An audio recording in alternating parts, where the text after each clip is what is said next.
So, on a cloudy day in late August, I woke up in an Airbnb on one of the hills surrounding Zurich, Switzerland. I finished breakfast, unfurled my Brompton bicycle, and then whizzed my way down to the sponsor of this episode, Mahlkönig, a world-leading manufacturer of coffee grinders. I park up my bike outside a tall glass building, walk in, and meet the man in charge of the research and development department. My name is Arnaldo Rodrigues. I'm the Group Head Innovation and Technology for the Hammer Group. Arnaldo walks me over to the left and presses -1. -1 it is. This is our secret R&D area. Literally in the basement. It is in the basement, yes. The doors open to their R&D lab. I find this very quirky blend of old school machinery. The Colchester Master 2500. This machine, which is the size of a sofa, cuts grooves into metal. And they're still working after so many years as well. But then I also see space-age tech. It's like a moon vehicle or something. It does look a like moon base. that. Well, miniature model. You know, it's funny you say that because we are in an industry that is dealing with microns. And also, Mahlkönig this year have turned 100 years old. You can see up there, we've got some of our legacy grinders as well. You can say that again, that is legacy. Yeah, which is why up on the shelves, I could see some super retro coffee grinders. It's reminiscent to kind of a Gas station, like 1930s gas station pump. Yeah, it looks like that, right? Yeah. My lord. Yeah. So I'm here in the R&D lab because the Mahlkönig team wanted to show me an experiment. You have set something up here. What's going on? Yeah, so we will compare two different set of burrs. The Mahlkönig team are going to make 2 espressos for me. The only difference are the burrs, which are the metal discs deep inside a grinder that actually do the coffee grinding. Now, to me, they both look like perfectly normal coffee burrs. They look identical almost. They look almost identical. To you, you won't notice, all the difference. They grind up the same coffee using these 2 different burrs. And to me, the powders look and feel identical. What's crazy is that just look at these powders. They look the same to me. Yeah. It's the same powder. How could it possibly be different? You can't feel a difference. And then they pulled a few double shots of espresso. Okay, coffee number 1. Here we go. The first pair of shots, a little bit on the longer side, but otherwise pretty standard. So we've got 91 mils in 31 seconds. The espresso didn't run particularly fast, finished in 31 seconds. It's your classic well-extracted espresso. Sweetness, body, bit of acidity, some nice chocolate notes coming through. Okay, so now we have the burr number 2. But then we made the second coffee. Oh wow, that's much faster. Yeah. Wowza, that's gushing through. What? And It's over already? and you look at the extraction. What, are you kidding me? The hell? Exactly. This second coffee finished in 7 seconds. And it tastes watery, weak, very sour. So here we have 2 sets of burrs, which to me look pretty much identical, and they create a coffee powder that feels the same in my hand. They have the same average particle size. And yet one of them gushed through, and the other was a perfectly normal espresso. You can see this minute difference, so apparent difference in the particle size distribution has a huge impact. That's unbelievable.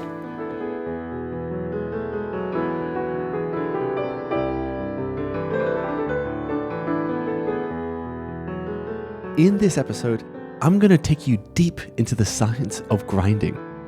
We're going to spend time in Mahlkönig's R&D lab in the bowels of this company to show you why tiny differences can massively change the flavor of our coffee. I'm going to show you how grinder burrs are designed, manufactured, and all of this will help you understand what kind of a grinder you need and why it is that spending more on a coffee grinder may not necessarily get you a better coffee.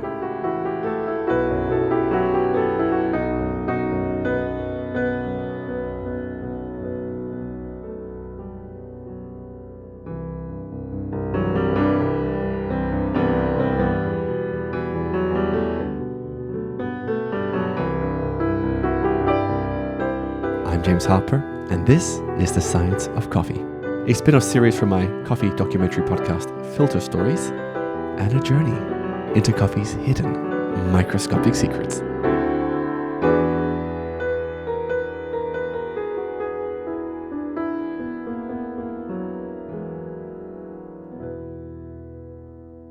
So to start us off, I want to give you a better idea of what a grinder burr is by showing you how they're manufactured. Testing. Cool. Okay. Works. It's working fine. Nice. Here we go. So on a cold November day, I hopped on a train from Berlin to Hamburg, and I went to visit Mahlkönig's gargantuan factory, where they make 1 million burrs every year. Oh wow! Oh my god! It just got 10 times bigger. So that was assembly. There were dozens and dozens and dozens of machines as big as SUVs, each costing what, €500,000, €1 million each? Yeah. One long rod. Yeah. Exactly. And then they are cut in pieces. And they in turn would get these very, very long steel tubes, slice them into discs like ice hockey pucks, Here we have the robots. and then using robots and precise machinery, they cut teeth into these discs. Wow! Look at that. You know, and honestly, looking at some of these machines, I felt like I was in the movie set of Alien. The alien opens its mouth and it drips out. And so once these metal discs have these teeth cut into them, they're polished down with one of the finest, siltiest sands I'd ever felt in my life. It's a kind of sand that it's going to take me like a good 20 minutes to get this off my hand. Oh yeah. So fine. And at the end of this whole long process, what we have sitting inside a grinder are 2 burrs. All right, now let's zoom into their teeth.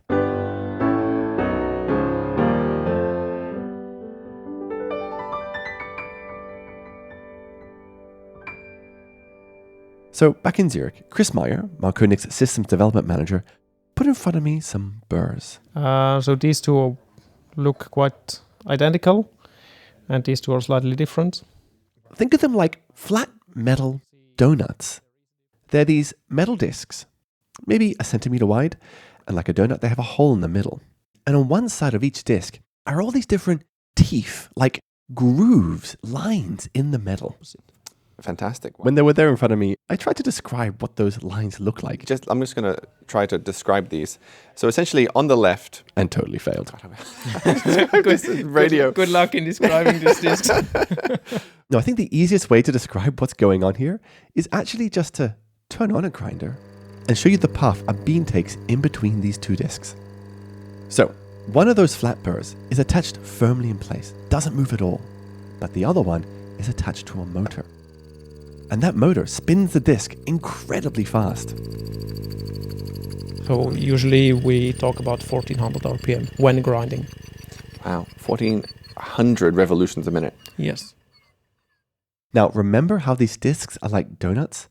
The bean falls into that donut hole, and it goes in between grinding teeth. Working outwards from the center are 3 rings of teeth. And then we call them the main teeth, middle teeth, and the fine teeth. And they function the same way as the teeth in your mouth.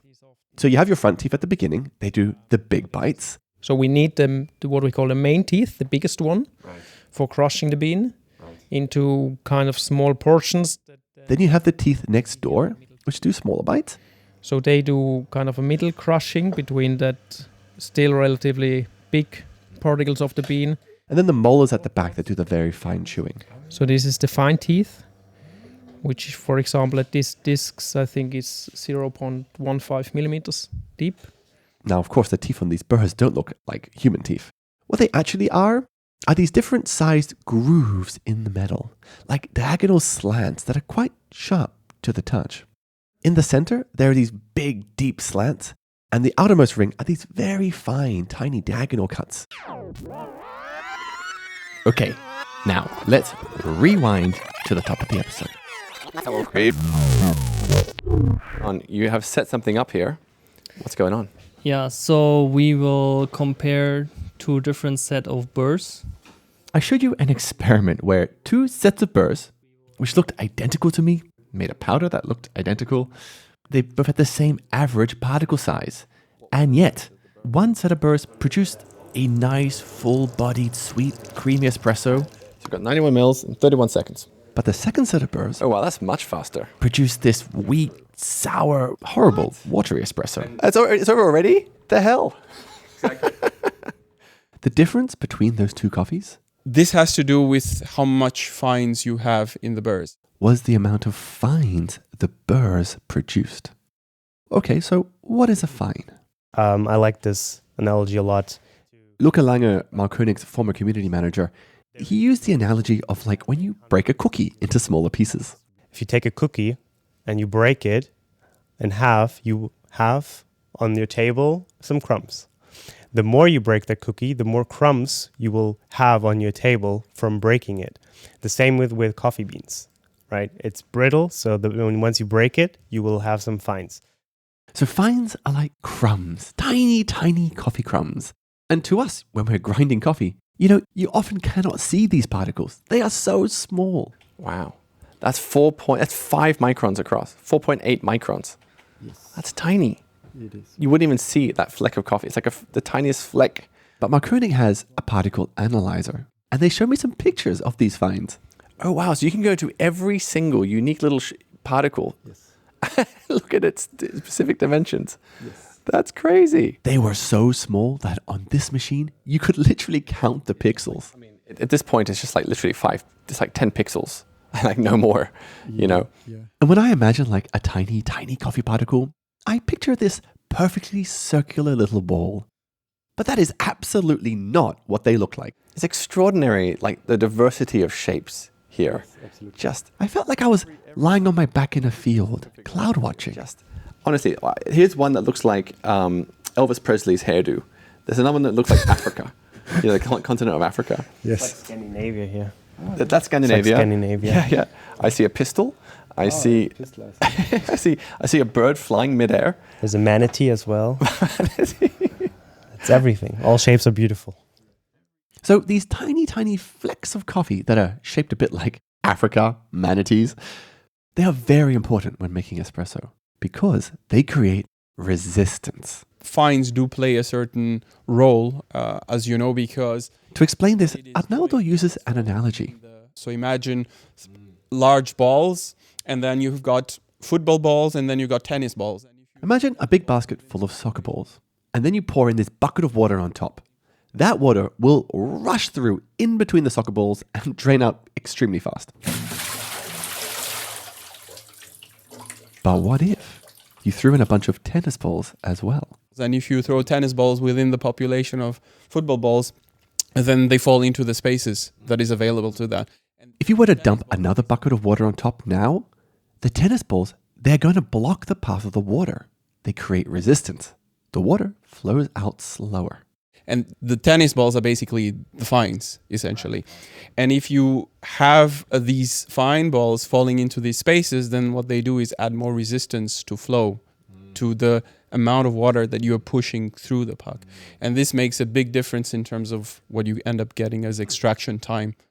So this is what's happening inside an espresso puck. These tiny fines, they sit in the gaps between these big chunks of ground up coffee.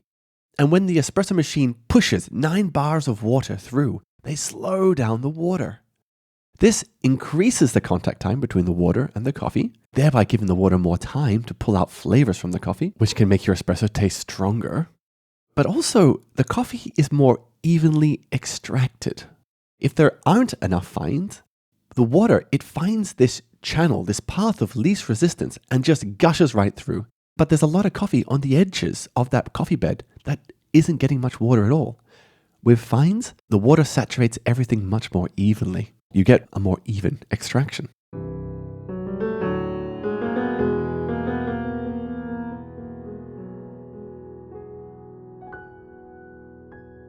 So in that experiment, one coffee came out in 7 seconds and the other in 30 seconds.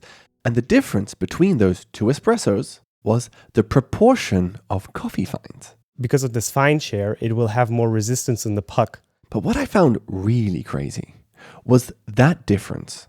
It was tiny, tiny. So this is the peak. And here you can see that it is around 250 to 300 in this area. So, Lucas showed me two graphs. These were particle distribution curves. Basically, when you grind coffee, the coffee beans are broken up into millions of particles. You safely looking at one coffee bean being 30,000 to 50,000 particles, averagely. Hold the phone. One coffee bean Yeah, is turned into 30 to 50,000 particles. Jeez. Yeah. And by the way, that's for filter. If you're grinding for espresso, one bean could be smashed into hundreds of thousands of little particles. And all those different particles have different sizes. One is large, one is small, one's even smaller. And what you can do is put it on a graph, and so you can see how much space is taken up by coffee grinds of different sizes. Now, the particle distribution graphs for the coffee that ran fast and the one that ran normally, both curves, they kind of look like the McDonald's logo. You know, the golden arches. I avoid McDonald's as much as possible, but I couldn't find a better way to describe this in audio. So you have the McDonald's M, which is basically two arches. Now imagine if that first arch was a lot smaller, just a quarter of the height. And the second arch that makes up the M is normal sized. So it's like a little arch and then a big arch. Both these grind distribution curves look like that. But to show you the difference between the two, let's have some fun. And do it musically. So the higher the note, the smaller the particle. The lower the note, the bigger the particle. The softer the note, those particles take up a little bit of volume. The louder the note, those particles take up a lot of space, a lot of volume. Okay, so here is the grind distribution curve in music for the coffee that ran through really, really fast in 7 seconds.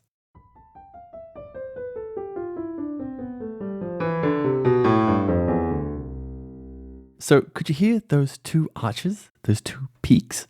There was a small peak, in and around 35 microns. And a huge peak around 250, 300 microns.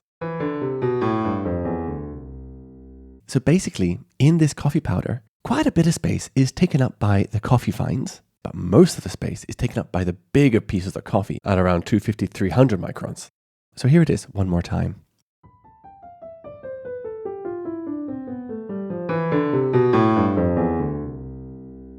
And now here's the espresso that ran through normally.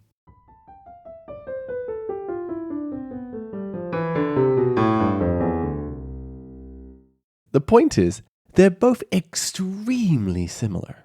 But there is an important, subtle difference early on in that first peak amongst the coffee fines. Here's the one that ran really fast. And here's the one that ran normally. Notice, the one that ran normally is slightly louder, maybe 20% louder. And when we see that difference on a graph, it seems small. But that is actually misleading. So to help conceptualize this, let's go back to that analogy of the basket of soccer balls with tennis balls filling up all the cracks. Now imagine, we take out one soccer ball and replace that volume we just took out with tennis balls, which is 8 tennis balls or so? Those tennis balls, they now sink deep into the basket and they find 8 different gaps to plug up. That can be enough to block the path of the water so much that an espresso shot slows right down from 7 seconds to 30 seconds. Put another way, that subtle difference we heard in the number of fines actually equates to millions and millions more little tiny particles, which means the espresso that ran normally had millions more tiny little gaps being filled up by all these tiny particles.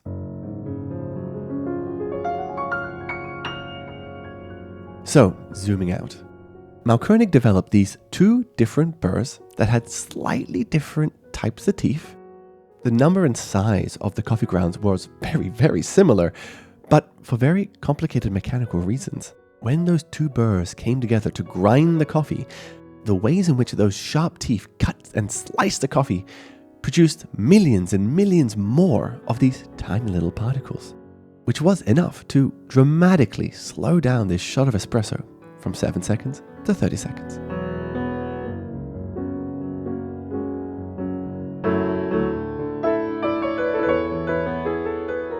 now you might be wondering, well, what are those complicated mechanical reasons that produce more or fewer fines?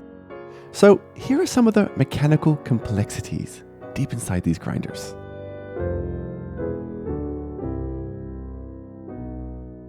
Reason number 1. Whether those burrs are sitting upright or flat makes a difference. Imagine 2 coins stacked up on one another. Those are the burrs.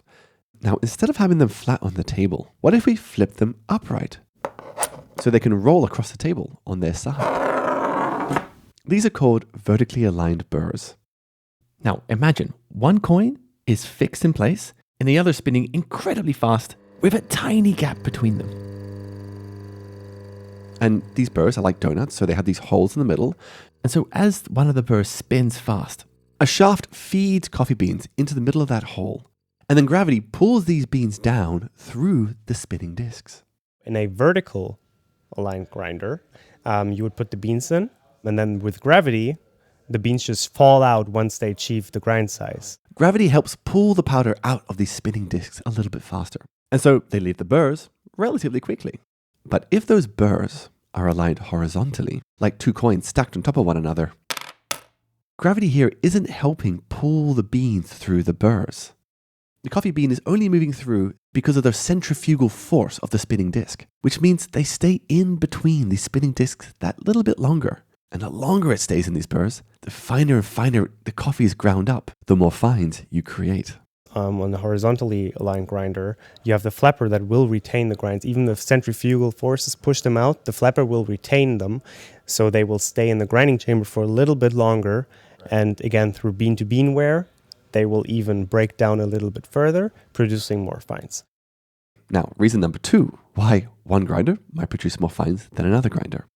And that has to do with the number and depth of those final, very, very fine teeth. So it defines the maximum exit size of the coffee grounds. Just before a coffee particle is shot out of those burrs, the smaller the teeth are and the more teeth there are, that also tends to produce more fines. Now, reason number 3, power.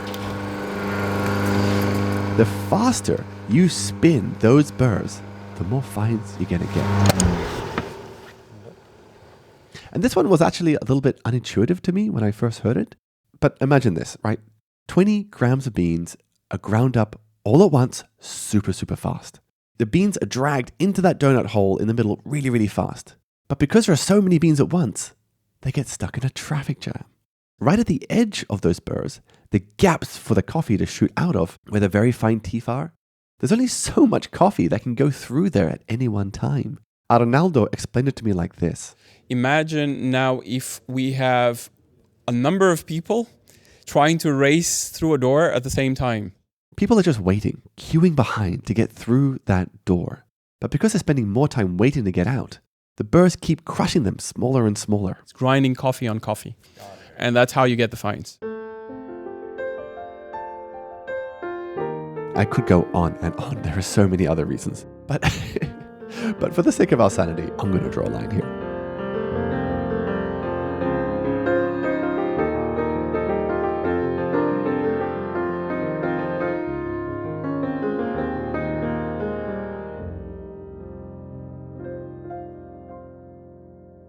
So for a whole bunch of complicated mechanical reasons, Mahlkönig had these 2 burrs where one produced slightly more fines and the other produced slightly fewer fines.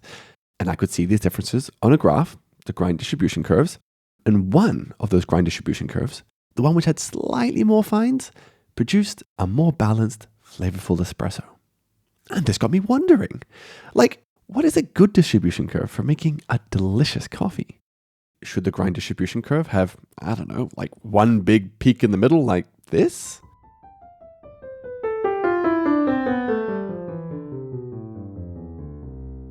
Or should it have 2 small peaks and then a bigger peak?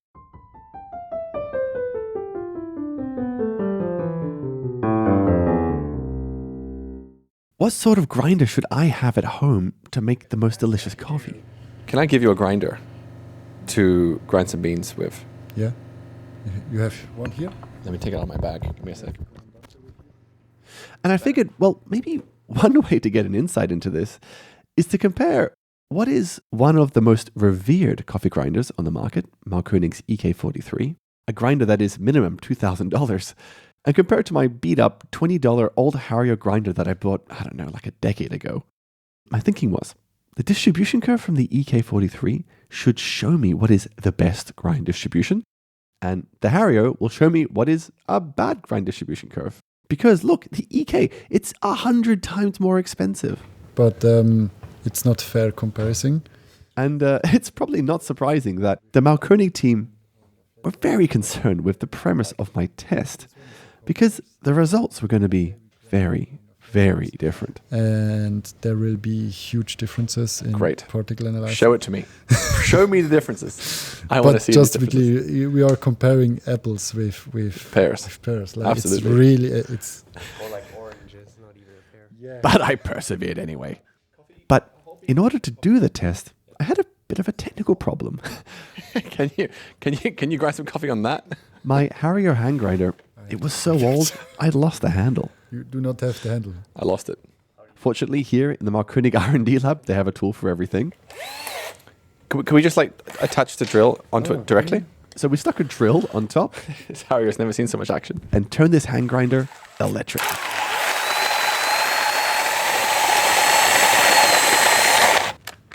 What a bloody mess. But hey, we got ground coffee out of it. And then we ground up the same coffee beans with the EK43.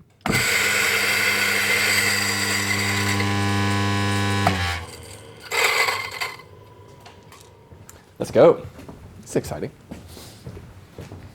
We're going to the particle analyzer. And then we took the grinds to one of the most futuristic looking contraptions I've ever seen in the coffee world. So this is what the Mars space station is going to look like. I mean, this thing looks like a rock mining station you'd find on Mars. Basically, you throw coffee in on one end, and it's carried along this conveyor belt, and then drops in front of a camera. Oh, down it goes, down it goes. Wow. That fires gazillions of photos a second. And then it's being fired into this machine, and pictures are being taken of it. It looks at the individual coffee particles, takes a picture of them, measures their size, and then throws this information onto a graph. Oh, wow. The computer crunches the numbers, We only measured 4 million particles. 4 million particles. We measured, but in reality, we had over 10 million particles going through. and then we had our graphs. So the comparison is done now. You can see Have a look. here on the Oh, wow. the blue curve is the Hario and the red one is the EK43 from Mahlkönig. All right, here's what they looked like musically. The EK had one big peak.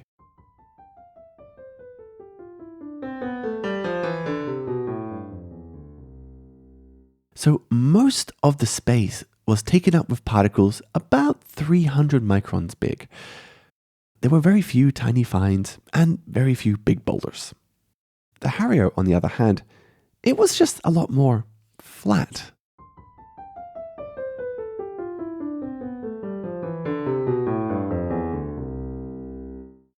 There were quite a lot of fines and a modest peak around 500 microns. Basically, the EK had more of one specific size of particle, whereas the Hario was more of a grab bag. It had quite a lot of everything. And what I found really curious, like the EK, the average particle size was much finer than the Hario. And oftentimes the way grinders work is when you grind smaller, you also increase the number of fines. But despite the EK grinding much finer on average than the Hario, it had many fewer fines than the Hario. You can see the grind of the EK43 is finer if you compare the two X50 values, even though the fines are less, even though the Hario is grinded a little bit coarser.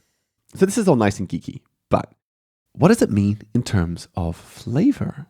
Well, for me, I mostly drink filter coffee. So which of these two grind distribution curves would result in a better filter coffee for me? So let's look at the EK43, where there was just like this one big peak and a relatively small amount of fines.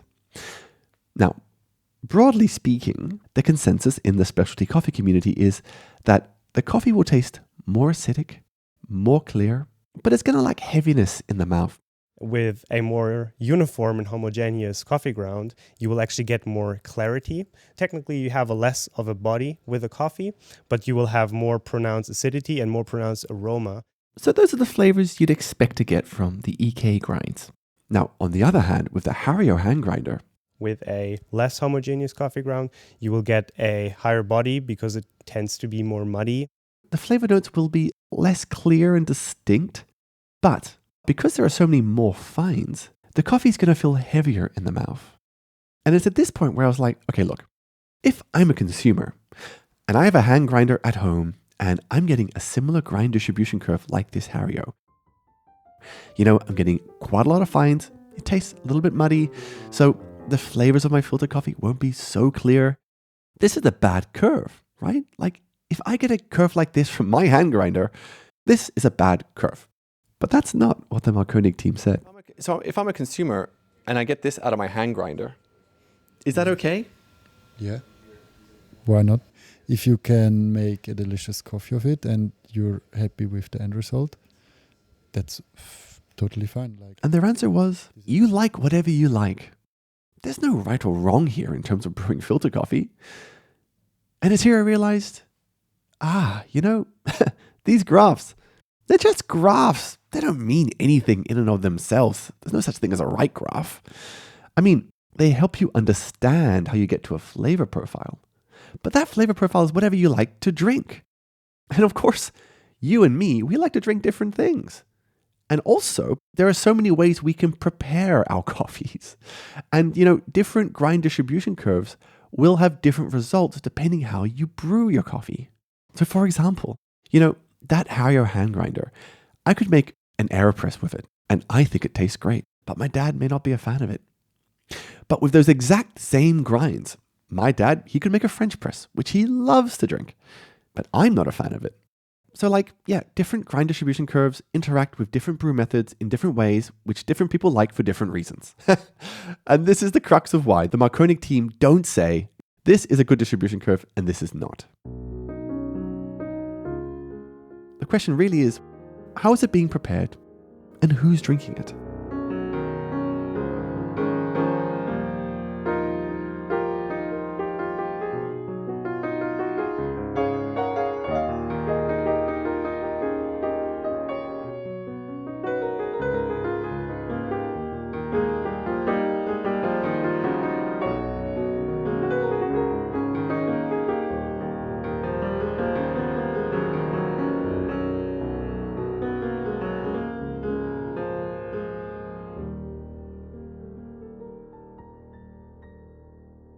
So this comparison, it got me wondering.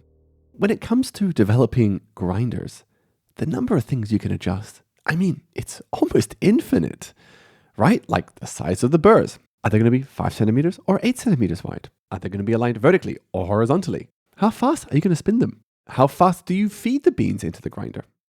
And then, of course, the teeth, the geometry of the burrs themselves. Outer and inner diameter. They have a height, they have various angles, the vertical, and then it's also the tangential offset. You could turn the teeth to make it not cutting but crushing. For example, the fine teeth on the EK 43 burrs is what we call rolling, so they don't cut, they mill. And you could theoretically do that with all. And while I was there in Zurich, we came back to this question over and over again. How do you even begin to think about what kind of a grinder to make? Do you offer a grinder that allows the barista to play with every single one of those parameters? And if not, then, what do you prioritize? How do you go about developing a new grinder? And what I learned is that the way they think about it is use cases and trade-offs. Okay, let me use an example. Imagine a very busy cafe, pulling hundreds of shots of espresso, one after another. That grinder, the priority here is to get a nice curve where the average particle size is between 200 to 250 microns. So for a well-balanced burr, you'd expect it to be somewhere around 200 to 250. There need to be enough fines to slow the water down, so the espresso takes about 25 seconds to pull. when you should end up more or less in this magic number or this range of 25 and plus minus a few seconds. Also, the coffee has to be ground extremely fast. So speed is a big thing. And so here come trade-offs. Okay, so how big can this grinder realistically be?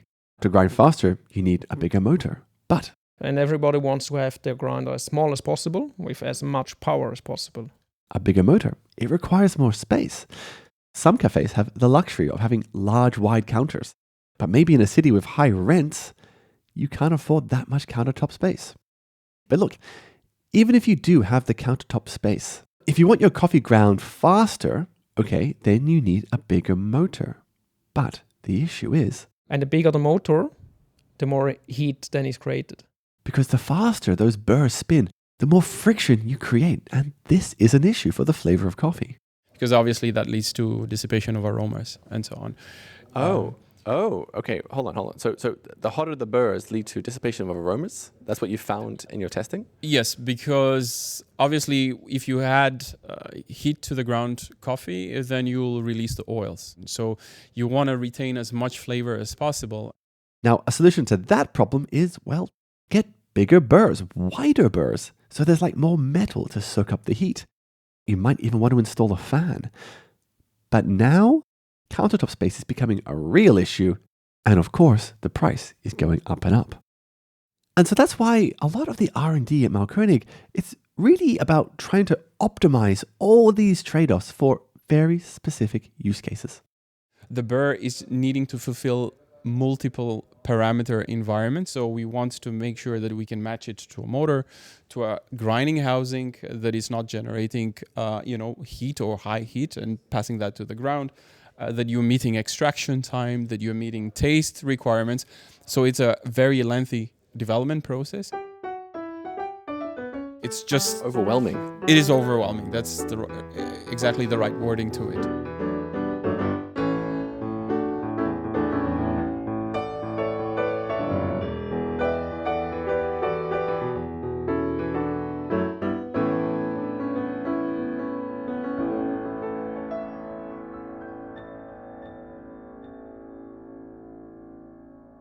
Now, if you're in the market for a coffee grinder, and especially if you are a home coffee brewer, I mean, it can get overwhelming.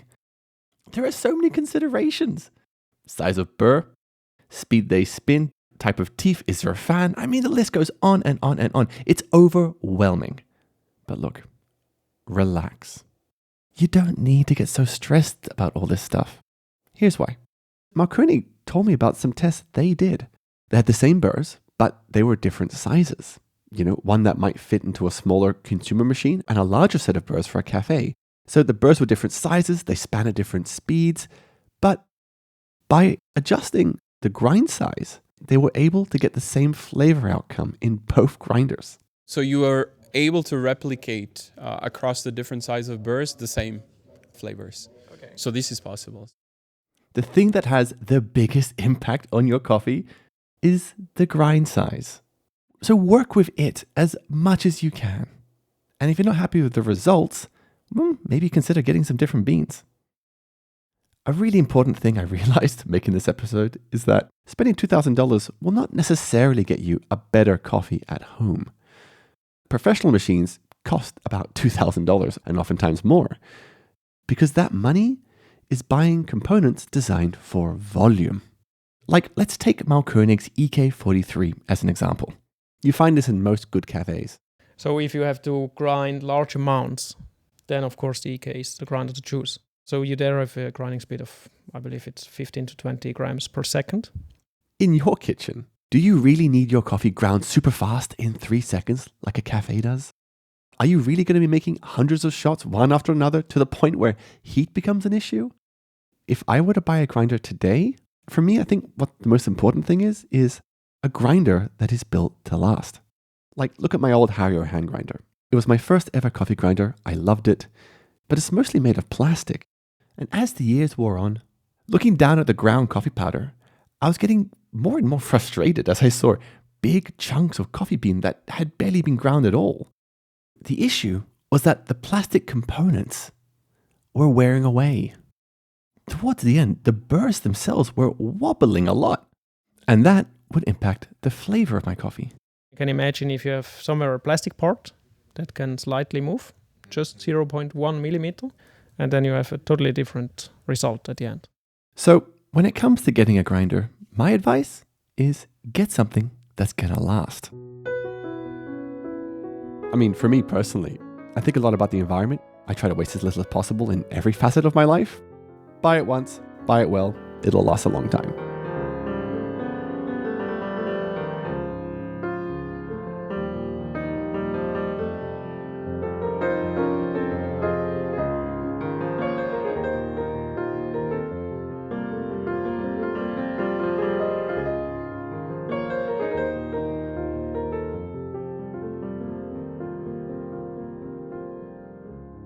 Now, you might think we got pretty nerdy in this episode, went pretty deep into the engineering, the science of coffee grinding. But actually, in many ways, the story hasn't even began yet. There is still so much we do not know about grinding coffee. In the final episode of the last series, the episode Sonic Seasoning, I showed you why for a lot of grinder manufacturers, the focus is often on workflow and questions like countertop space, price. But there is still a lot of science that could be explored in the world of grinding. For example, one of the most hotly debated aspects of coffee grinding are fines. Those tiny microscopic fragments we saw that looked like manatees or the continent of Africa. Geez, in the time I've been in coffee, I have seen fines villainized. I often heard that they would, quote unquote, over-extract, because they're so small, and they would be responsible for coffee's bitterness. But these are all theories. And if you heard the episode before this one, you now know my position when it comes to theories. What we actually need are rigorous, carefully controlled studies looking at the role of fines sensorially. I would like to see more rigorous tests done for how fines affect extraction dynamics in espresso and for filter, because fines are also villainized in the filter coffee world. When making pour over V60s, I often hear they, quote unquote, clog the filter paper, which means the water drains out slower, which makes for stronger and more bitter brews. It's these sorts of questions that have recently led Mahlkönig to work with the Coffee Excellence Center at the University of Applied Sciences in Zurich. Maybe the results of their experiments will factor into, what kind of material the burrs are made of. Maybe we'll find a way to get fines that are a certain shape that allows us to get a coffee with very pronounced acidity, pronounced flavors, but also a bigger body, a more tantalizing mouthfeel. Who knows? There's a lot to explore, and I can't wait to taste what comes out of it.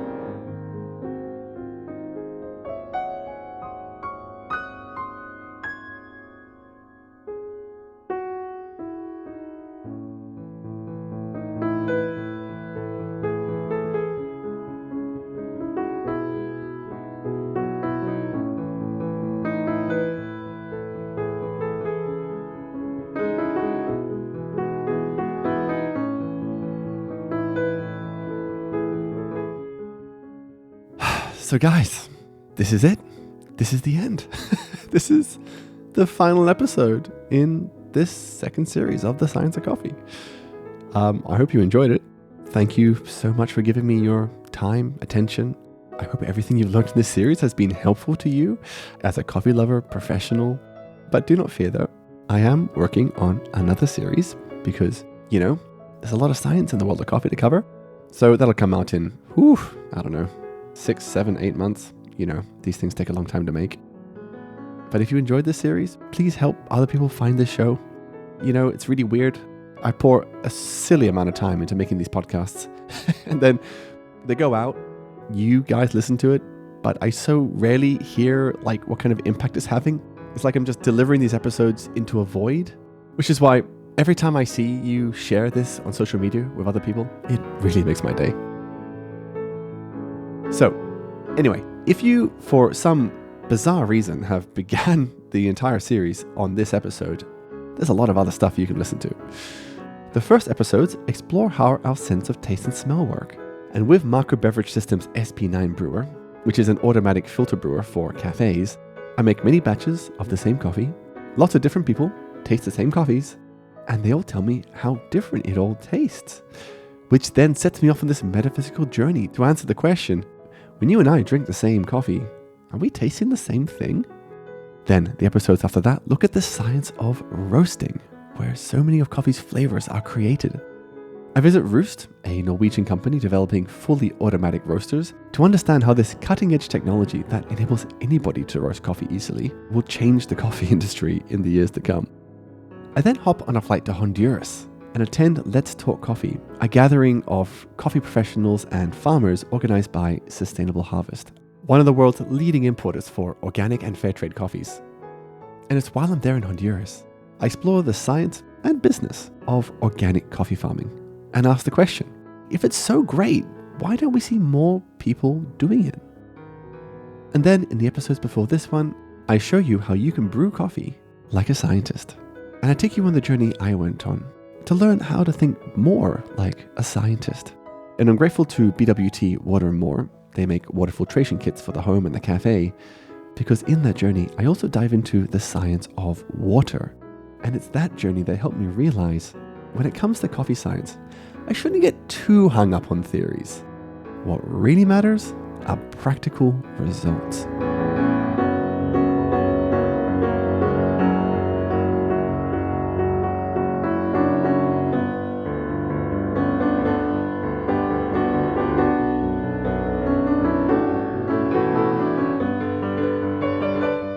The Science of Coffee is produced by me, James Harper. I also write and play the piano music. Thanks again for listening, and I'll speak to you next time.